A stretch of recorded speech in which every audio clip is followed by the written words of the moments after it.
شروع کرتا ہوں اللہ کے بابرکت نام سے جو بڑا مہربان نہایت ہی رحم کرنے والا ہے۔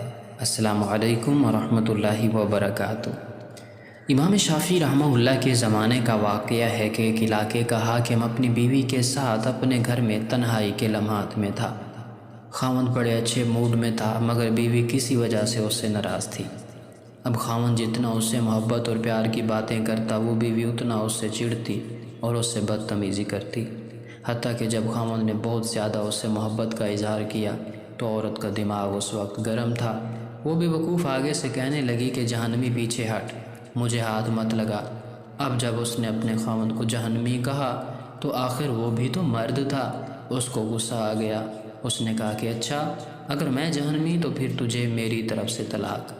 اب رات گزر گئی، صبح جب دونوں کا دماغ ٹھنڈا ہوا تو عورت کو بھی غلطی کا احساس ہوا کہ میں اپنے خاوند سے ناراض تھی مگر مجھے یہ لفظ تو نہیں کہنا چاہیے تھا کہ جہنمی پرے ہٹ، میں نے تو بڑی غلطی کر دی۔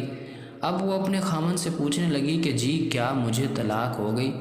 اس نے کہا پتہ نہیں، یہ تو شرطیہ تھی کہ اگر میں جہنمی ہوں تو تجھے میری طرف سے طلاق، لہٰذا مجھے علماء سے پوچھنا پڑے گا۔ خاوند نے علماء کو بلایا۔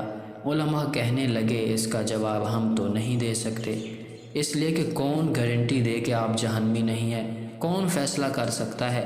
یہ تو قیامت کے دن اللہ تبارک و تعالی فیصلہ کریں گے۔ لہٰذا یہ بات زبان زد عام ہو گئی، سینکڑوں علماء سے رابطہ کیا گیا مگر کوئی عالم کوئی مفتی اس کا جواب نہیں دے پا رہا تھا۔ بادشاہ پریشان تھا، وہ بھی اپنی اتنی خوبصورت بیوی کو طلاق نہیں دینا چاہتا تھا، بیوی بھی اب طلاق نہیں لینا چاہتی تھی۔ چنانچہ امام شافعی رحمہ اللہ کو کسی نے بتایا کہ جی فلاں علاقے میں یہ واقعہ پیش آیا ہے۔ انہوں نے فرمایا مجھے وہاں لے چلو، میں اس سوال کا جواب دے سکتا ہوں۔ چنانچہ امام شافعی رحمہ اللہ آئے اور انہوں نے حاکم سے پوچھا کہ کیا واقعہ پیش آیا ہے؟ اس نے بتایا کہ اس طرح میری بیوی نے یہ الفاظ کہے اور میں نے اس کے جواب میں یہ الفاظ کہے، اب بتائیں طلاق ہوئی کہ نہیں؟ امام شافعی رحمہ اللہ نے فرمایا کہ بادشاہ سلامت، اس کا جواب دینے کے لیے مجھے آپ سے تنہائی میں کچھ باتیں پوچھنی پڑیں گی۔ اس نے کہا کہ بہت اچھا۔ چنانچہ امام شافعی رحمہ اللہ نے اس سے کہا کہ بادشاہ سلامت، مجھے زندگی کا کوئی ایسا واقعہ بتلائیے کہ جس میں آپ گناہ کرنے کا موقع رکھتے ہوں، گناہ کرنا آپ کے لیے آسان ہو مگر اللہ رب العزت کے ڈر کی وجہ سے آپ نے اپنے آپ کو بچایا ہو، کوئی واقعہ ایسا سنائیں۔ بادشاہ سوچتا رہا، کہنے لگا ہاں ایک دفعہ میری زندگی میں یہ واقعہ پیش آیا۔ کیسے پیش آیا؟ کہنے لگا ایک دفعہ جلدی میں اپنے دفتر کے کام سے فارغ ہو کر اپنے بیڈ روم میں چلا گیا۔ جیسے ہی میں داخل ہوا میں نے دیکھا کہ محل میں کام کرنے والی لڑکی میرے کمرے کی چیزوں کو سنوار رہی تھی، بستر کو ٹھیک کر رہی تھی۔ جب میری اس کے چہرے پر نظر پڑی تو لڑکی حسن و جمال میں بہت پیاری تھی۔ چنانچہ میں نے دروازے کو لاک لگا دیا اور بند کر دیا۔ جب میں نے لاک لگا کر آگے بڑھا تو لڑکی مجھ سے سمجھ گئی کہ میری نیت خراب ہے۔ وہ نیک تھی، پاک دامن تھی، تو میری طرف دیکھ کر اس نے کہا کہ اے بادشاہ اللہ سے ڈر۔ جیسے ہی اس نے یہ لفظ کہا اللہ سے ڈر، میرے دل میں ڈر آ گیا اور میں نے تالا کھول دیا اور لڑکی سے کہا کہ چلی جاؤ۔ حالانکہ اگر میں چاہتا تو لڑکی سے اپنی خواہش پوری کر سکتا تھا، مجھ سے کسی نے پوچھنا ہی نہیں تھا، مگر اس نیک بچی کے یہ الفاظ میرے دل پر بجلی بن کر گرے اور مجھے اللہ تبارک و تعالیٰ کا خوف آ گیا اور میں نے گناہ کے اس موقع سے بچنے کے لیے اس لڑکی کو واپس بھیج دیا۔ اور یہ ایک ایسا گناہ ہے جو میں کر سکتا تھا مگر اللہ تبارک و تعالیٰ کے خوف کی وجہ سے میں نے نہیں کیا۔ جب اس نے یہ واقعہ سنایا امام شافعی رحمہ اللہ نے اس سے کہہ دیا کہ آپ کی بیوی کو طلاق واقع نہیں ہوئی، اس لیے کہ آپ جہنمی نہیں بلکہ جنتی ہیں۔ جب انہوں نے یہ فتویٰ دیا سارے علماء ان سے بحث کرنے لگ گئے، آپ کیسے کہہ سکتے ہیں، آپ کیسے جنت کا ٹکٹ دے سکتے ہیں؟ کیا پرمٹ آپ کے ہاتھ میں ہے کہ آپ کہیں تو یہ جنتی ہیں یا جہنمی؟ آپ نے فرمایا کہ یہ فتویٰ میں نے اپنی طرف سے نہیں دیا بلکہ یہ فتویٰ اللہ تبارک و تعالیٰ نے قرآن مجید میں خود عطا فرمایا ہے۔ جی قرآن مجید میں کیسے؟ انہوں نے کہا کہ قرآن مجید کی آیت جس کا ترجمہ ہے کہ اور جو شخص اپنے رب کے سامنے کھڑا ہونے سے ڈرا اور اس نے اپنے نفس کو خواہشات میں پڑنے سے بچا لیا پس اس کا ٹھکانہ جنت ہوگا۔ اللہ نے چونکہ فرما دیا لہٰذا میں فتویٰ دیتا ہوں کہ اس کبیرہ گناہ سے بچنے کی وجہ سے یہ بندہ قیامت کے دن جنت میں داخل ہوگا۔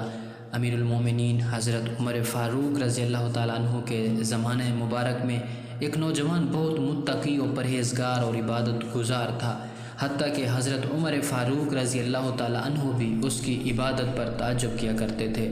وہ نوجوان عشاء مسجد میں ادا کرنے کے بعد اپنے بوڑھے باپ کی خدمت کرنے کے لیے جایا کرتا تھا۔ راستے میں ایک خوب رو عورت اسے اپنی طرف بلاتی اور چھیڑتی تھی، لیکن یہ نوجوان اس پر توجہ دیے بغیر نگاہیں جھکائے گزر جایا کرتا تھا۔ آخر کار ایک دن وہ نوجوان شیطان کے ورگلانے اور اس عورت کی دعوت پر برائی کے ارادے سے اس کی جانب بڑھا، لیکن جب دروازے پر پہنچا تو اسے اللہ تبارک و تعالیٰ کا یہی فرمان علی شان یاد آ گیا، جس کا ترجمہ ہے کہ بے شک جب شیطان کی طرف سے پرہیزگاروں کو کوئی خیال آتا ہے تو وہ فوراً حکم خدا یاد کرتے ہیں، پھر اسی وقت ان کی آنکھیں کھل جاتی ہیں۔ اس آیت پاک کے یاد آتے ہی اس کے دل پر اللہ تعالیٰ کا خوف اس قدر غالب ہوا کہ وہ بے ہوش ہو کر زمین پر گر گیا۔ جب یہ بہت دیر تک گھر نہ پہنچا تو اس کا بوڑھا باپ اسے تلاش کرتا ہوا وہاں پہنچا اور لوگوں کی مدد سے اسے اٹھوا کر گھر لے آیا۔ ہوش آنے پر باپ نے تمام واقعہ دریافت کیا۔ نوجوان نے پورا واقعہ بیان کر کے جب اس آیت پاک کا ذکر کیا تو ایک مرتبہ پھر اس پر اللہ تبارک و تعالیٰ کا شدید خوف غالب ہوا۔ اس نے ایک زوردار چیخ ماری اور اس کا دم نکل گیا۔ راتوں رات ہی اس کو غسل اور کفن اور دفن کا انتظام کر دیا گیا۔ صبح جب یہ واقعہ حضرت عمر فاروق رضی اللہ تعالیٰ عنہ کی خدمت اقدس میں پیش کیا گیا تو آپ اس کے باپ کے پاس تعزیت کے لیے تشریف لے گئے اور اس سے فرمایا کہ آپ نے ہمیں اطلاع کیوں نہیں دی تاکہ ہم بھی جنازے میں شریک ہو جاتے۔ اس نے عرض کی کہ اے امیر المومنین، اس کا انتقال رات میں ہوا تھا اور آپ کے آرام کا خیال کرتے ہوئے بتانا مناسب معلوم نہ ہوا۔ آپ نے فرمایا کہ مجھے اس کی قبر پر لے چلو۔ وہاں پہنچ کر آپ نے یہ آیت مبارک پڑھی وَلِمَنْ خَافَ مَقَامَ رَبِّهِ جَنَّتَانِ، جس کا ترجمہ ہے اور جو اپنے رب کے حضور کھڑے ہونے سے ڈرے اس کے لیے 2 جنتیں ہیں۔ تو قبر میں سے اس نوجوان نے جواب دیتے ہوئے کہا کہ یا امیر المومنین، بے شک میرے رب نے مجھے 2 جنتیں عطا فرما دی ہیں۔ اللہ اکبر۔ ناظرین، اس ویڈیو سے ہمیں یہ سبق حاصل ہوتا ہے کہ اللہ کا خوف کامیابی ہے ہر چیز میں، اور ادھر دنیا میں بھی اور آخرت کے لیے۔